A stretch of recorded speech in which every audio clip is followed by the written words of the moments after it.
Hello అండి, నా పేరు doctor G Venkateswarlu, doctor Sarajas Ayurveda hospital, Hyderabad. So ఈరోజు మనము పైల్స్కి సంబంధించి కొన్ని అపోహలు, అంటే పేషెంట్స్ యొక్క క్వశ్చన్స్ ఎలా ఉంటాయి, వాటి యొక్క నిజాలు ఎంత, వాటిని నేను క్లారిఫై చేస్తూ ఉంటాను.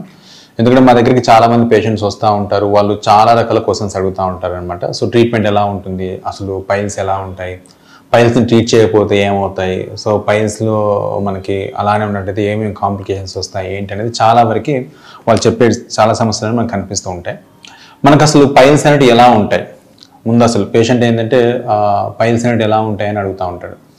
పైల్స్ అనేవి ఎలా ఉంటాయని మనం చూసినప్పుడు ఏంటంటే మనకి పైల్స్ అనేటివి మలద్వారం లోపల ఉన్నటువంటి రక్తనాళాలు, అవి అందరికీ ఉంటాయి.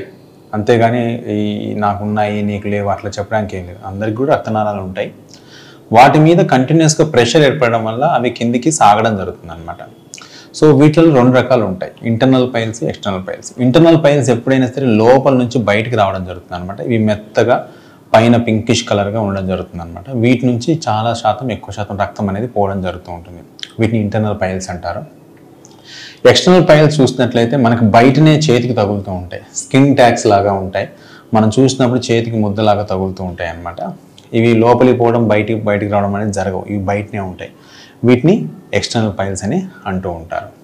సో ఈ పైల్స్లో చాలామంది పేషెంట్స్ ఏమడుగుతూ ఉంటారంటే ఈ పైల్స్ని మనం ట్రీట్ చేయకుండా ఉన్నట్లయితే ఏం ప్రాబ్లం వస్తుంది. జనరల్గా ఏమవుతుందంటే పేషెంట్కి, చాలామంది పేషెంట్స్కి పైల్స్తోని వాళ్ళు లైఫ్ లాంగ్ ఉంటూనే ఉంటారు. వాళ్ళు ఎప్పుడన్నా కొంచెం బ్లడ్ పడ్డప్పుడు కొన్ని మెడిసిన్స్ వేసుకుంటూ ఉంటారు, అవి తగ్గుతూ ఉంటాయి. మళ్ళీ ఎప్పుడైనా నాన్ వెజ్ తిన్నప్పుడు మళ్ళీ బ్లడ్ పడుతూ ఉంటుంది, మళ్ళీ మజ్జిగ తాగినప్పుడు వాళ్ళు ఎట్లా అంటే వాళ్ళ లైఫ్ స్టైల్ కొంచెం చేంజ్ చేసుకున్నప్పుడు మళ్ళీ వాళ్ళు కంఫర్ట్గా ఉంటూ ఉంటారు. సో కాబట్టి ఏంటంటే ప్రతిదానికి మనకి పైల్స్కి అనేటివి సర్జరీ అవసరం లేదు. సో కొన్నిసార్లు మనం వాటిని ట్రీట్ చేయకుండా వదిలినా కానీ పెద్దగా ఇబ్బంది ఏమి ఉండదు. కాకపోతే ఏంటంటే పేషెంట్కి సిమ్టమాటిక్గా, పేషెంట్కి నొప్పి, రక్తం రావడము, బయటికి వచ్చి ఇబ్బంది పడడం, ఇట్లాంటి 3 కండిషన్స్ కానీ లేకుండా పేషెంట్ కంఫర్టబుల్గా ఉన్నట్లయితే పేషెంట్కి పైల్స్ ఉన్నా కానీ అంత కంగారు పడాల్సిన అవసరం అనేది లేదు. సో పైల్స్ని మనము ఇలా రక్తం పడుతూ అట్లానే మనం మేనేజ్ చేసుకుంటూ పోతే ఏమవుతుంది, అది చూసినప్పుడు ఏమవుతుందంటే మనకి పేషెంట్స్కి ఈ మోషన్లో బ్లడ్ పడుతూ పోతుంది అనుకోండి, స్లోగా ఒక 0.5 గ్రామ్ 1 గ్రామ్ హిమోగ్లోబిన్ స్లోగా తగ్గడం జరుగుతుంది అనమాట.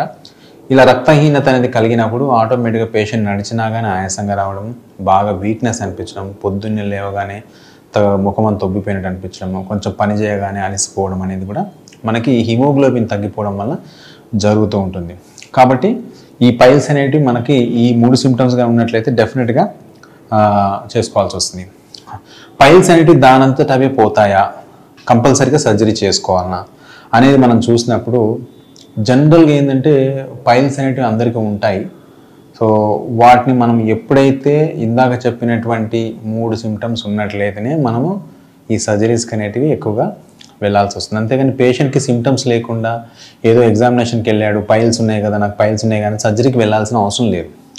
ఒక్కొక్కసారి ఈవెన్ ఈ సిమ్టమ్స్ కూడా ఇందాక చెప్పినటువంటి బ్లీడింగ్ కానీ, ఈ బయటికి రావడం కానీ, ప్లస్ కొంచెం నొప్పి కానీ, ఇవి కూడా మనకు ఒక్కొక్కసారి పేషెంట్ తన లైఫ్ స్టైల్ని కానీ ప్రాపర్గా మార్చుకున్నట్లయితే, అంటే టైంకి ఫుడ్ తీసుకోవడము, నాన్ వెజ్ మసాలాలు, బిర్యానీలు చాలా వరకు అవాయిడ్ చేయడము, అండ్ పర్ఫెక్ట్గా డైట్ అనేది పర్ఫెక్ట్గా ఈ టైం కంటే ఈ టైం తినేయడము, అండ్ మార్నింగ్ మోషన్ అవాయిడ్ చేయకుండా మ్యాక్సిమం ఎక్కువగా ప్రెషర్ పట్టకుండా వెళ్ళడము. సో ఇలాంటివి కానీ మనకి ఫాలో చేసినట్లయితే, నాన్ వెజ్ అవి తినకుండా ఎక్కువగా ఫైబర్ ఉన్నటువంటి వాటర్ కంటెంట్ ఉన్న ఫుడ్ కానీ తీసుకుంటే జనరల్గా మోషన్ పాస్ చేయడానికి పేషెంట్ అంత ఎక్కువ టైం స్పెండ్ చేయాల్సిన అవసరం ఉండదు, ఈజీగా మోషన్ పాస్ అయిపోద్ది అనమాట. సో ఈ విధంగా మోషన్ పాస్ చేశారనుకోండి, ఇంకా మలద్వారం లోపల గోడల మీద ఒత్తిడి ఏర్పడితే మనకి పైల్స్ ఎందుకు బయటకు వస్తాయి. సో ఈ విధంగా కొన్ని రోజుల పాటు మనం కొన్ని జాగ్రత్తలు తీసుకున్నట్లయితే, కొన్ని ఆయుర్వేదిక్ మందులు వాడి మనము కొన్ని జాగ్రత్తలు తీసుకుంటూ సిడ్స్ బాత్ అని కొన్ని ఆయింట్మెంట్స్ కానీ యూజ్ చేస్తే ఈవెన్ పైల్స్ యొక్క సైజ్ కూడా మనకి స్ట్రింక్ అవుతుంది అనమాట. అంతేకాకుండా ఇప్పుడు కొన్ని రకాల ఫ్లావనాయిడ్స్ ఉన్నాయి. సో ఆ ఫ్లావనాయిడ్స్ కూడా మనం యూజ్ చేసినట్లయితే డెఫినెట్గా వీనస్ రిటర్న్ అనేది పెరుగుతుంది, మలద్వారం లోపల ఉన్నటువంటి ఏదైతే బ్లడ్ వెజల్స్ ఉందో వాటిలో కంజెషన్ తగ్గుతుంది. తగ్గినప్పుడు పేషెంట్ బ్లీడింగ్ ఉండదు, సిమ్టమాటికల్లీ పేషెంట్ కంఫర్ట్గా ఉంటారు. కాబట్టి ఏంటంటే జనరల్గా మనకి పైల్స్ యొక్క సర్జరీ అనేది అవసరం లేదు. సో మనం దాన్ని అవాయిడ్ చేసి కూడా మనము వాటిని ఫుడ్ దాంతో మనం చేసుకోవచ్చు. సో పైల్స్ ఉన్నప్పుడు చాలామంది పేషెంట్స్ అడుగుతూ ఉంటారు ఏంటి, నాకు ఇచ్చింగ్ వస్తుందా, ఇచ్చింగ్ ఉండే అవకాశం ఉంటుందని అడుగుతూ ఉంటారు.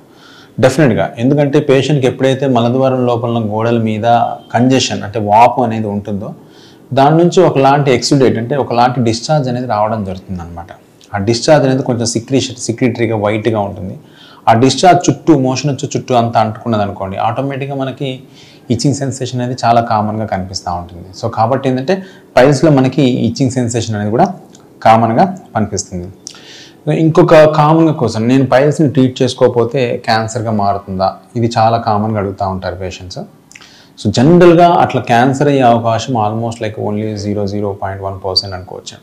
పేషెంట్కి వేరే కండిషన్స్ వల్ల ఏమైనా హిమరాయిడ్స్ కాకుండా వేరే కండిషన్ వల్ల ఏమైనా రెక్టల్ క్యాన్సర్స్ అట్లా ఉండి పేషెంట్కి పైల్స్ ఉండొచ్చు, కానీ బట్ పేషెంట్ పైల్స్ ఉన్న వాళ్ళలో పైల్స్ వల్ల క్యాన్సర్గా మారే అవకాశం అయితే ఉండదు.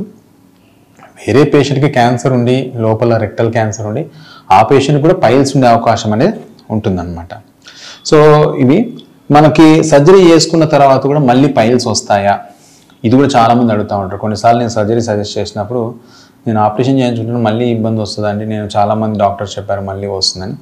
డెఫినెట్గా, ఎందుకంటే మీకు అవి రక్తనాళాలు మనము ఒక దగ్గర తీసేసినా కానీ మిగతా చోట, ఫర్ ఎగ్జాంపుల్ జనరల్గా పైల్స్ అనేటివి 3, 7, 11 o'clock ఈ 3 పొజిషన్లో ఉంటాయి.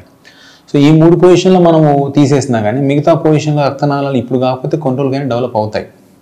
కాకపోతే ఏంటంటే పేషెంట్కి ఎప్పుడైతే సబ్జెక్టివ్గా బ్లీడింగ్, పెయిన్, ప్రొట్రూజన్, మాస్ బయటికి రావడం అనేది ఫ్రీక్వెంట్గా ఉంది, ఇబ్బంది పడుతూ హిమోగ్లోబిన్ తగ్గిపోతుంటే డెఫినెట్గా ప్రొసీజర్ చేయాల్సిందే. మెడికేషన్ ఇచ్చి చూస్తాము, మెడికేషన్తో తగ్గలేదు, పేషెంట్కి హిమోగ్లోబిన్ తగ్గిపోతుంది, ఇంకా మనకి వేరే ఆప్షన్ ఏముంటుంది, కాబట్టి ప్రొసీజర్ అనేది చేసుకోవాల్సి వస్తుంది. బట్ ఆ ప్రొసీజర్లో కూడా మనం ఎలాంటి ప్రొసీజర్ చేస్తాము అనేది కూడా మనం డిపెండ్స్ ఆన్ కేసుని బట్టి మనం డిసైడ్ చేయాలి. కాబట్టి ఏంటంటే పైల్స్ సర్జరీ తర్వాత కూడా మనకి కొన్ని జాగ్రత్తలు తీసుకోవాల్సి వస్తుంది. సో ఈ విధంగా మనకి పైల్స్లో కొన్నిసార్లు సర్జరీ కంపల్సరీ అవసరం పడుతుంది అనమాట. సో ఇదే కాకుండా చిన్న పిల్లల్లో కూడా పైల్స్ ఉంటాయా అనేది కూడా చాలామంది చెప్తూ ఉంటారు. ఎస్, డెఫినెట్గా పెద్దవాళ్ళు ఎలా అయితే ఉంటాయో చిన్నపిల్లల్లో కూడా మనకి హెమరాయిడ్స్ అనేవి ఉంటాయి. కాకపోతే ఏంటంటే కంపారిటివ్లీ మనకి ఇన్సిడెన్స్ అనేది చాలా తక్కువగా ఉంటుంది.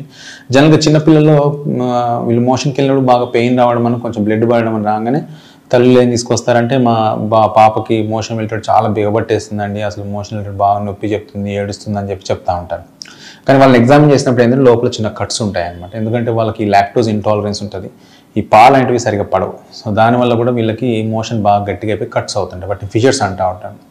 సో కాబట్టి ఏంటంటే చిన్నపిల్లల్లో ఈ పైల్స్ వాటికంటే కూడా యానల్ పాలిప్స్ అనేటివి చాలా కామన్గా ఉంటాయి. ఇంకా ఇదే కాకుండా చాలామంది పేషెంట్స్ వచ్చినప్పుడు ఇది హెరిడిటరీ అండి, మా ఫాదర్కి ఉంది, నాకు కూడా వచ్చింది, లేకపోతే మా అక్కలు కూడా సర్జరీ చేయించుకున్నారు, మా నాన్న కూడా సర్జరీ చేయించుకున్నారు, ఇలా చెప్తూ ఉంటారు. డెఫినెట్గా వీటిలో ఏంటంటే కాన్స్టిపేషన్ అనేది చాలా మలబద్ధక సమస్య అనేది హెరిడిటరీగా చెప్తుండొచ్చు. అండ్ వాళ్ళు తీసుకున్న ఫుడ్ హ్యాబిట్స్, వాళ్ళ తాతలు తీసుకున్న ఫుడ్ హ్యాబిట్స్ సేమ్ ఉండొచ్చు, లేదు వాళ్ళు పెరిగిన వాతావరణం కానీ దానివల్ల కానీ. ఇప్పుడు ఫర్ ఎగ్జాంపుల్ నల్గొండ, ప్రకాశం డిస్టిక్లో ఉన్న వాళ్ళకి ఎక్కువ ఫ్లోరైడ్ కంటెంట్ వాటర్ ఉండడం వల్ల అక్కడ కూడా ఆ వాటర్ కంటెంట్ వల్ల కూడా వాళ్ళ కాన్స్టిపేషన్ అనేది ఉంటుండొచ్చు అనమాట. సో ఈ విధంగా కూడా హెరిడిటరీ అనేది కూడా ఒక విధానంగా చెప్పవచ్చు. ఈ మధ్యకాలంలో చూసినట్లయితే వాళ్ళ ఫ్రెండ్కి వాళ్ళ తాతగారికి చేయడం, వాళ్ళ నాన్నగారు కూడా సేమ్ ఫిస్టులా ఆపరేషన్ చేసుకోవడం, ఈ అబ్బాయి కూడా ఫిస్టులా ఉండడం అనేది కూడా ఈ మధ్యకాలంలో చూస్తూ ఉంటాం. సో కాబట్టి ఏంటంటే జనరల్గా ఈ పైల్స్, ఫిస్టులాస్ కూడా మనం హెరిడిటరీగా కూడా చెప్పవచ్చండి. సో ఈ విధంగా కొన్ని రకాల అపోహలు అనేటివి మనకి పేషెంట్స్కి ఉంటూ ఉంటాయి. సో డాక్టర్ గారి దగ్గరికి వెళ్ళి మీరు కొన్ని క్వశ్చన్స్ అడిగినట్లయితే క్లియర్గా వాటిని క్లారిఫై చేసి మీకు ఒక అవగాహన అనేది కల్పిస్తారండి. Thank you.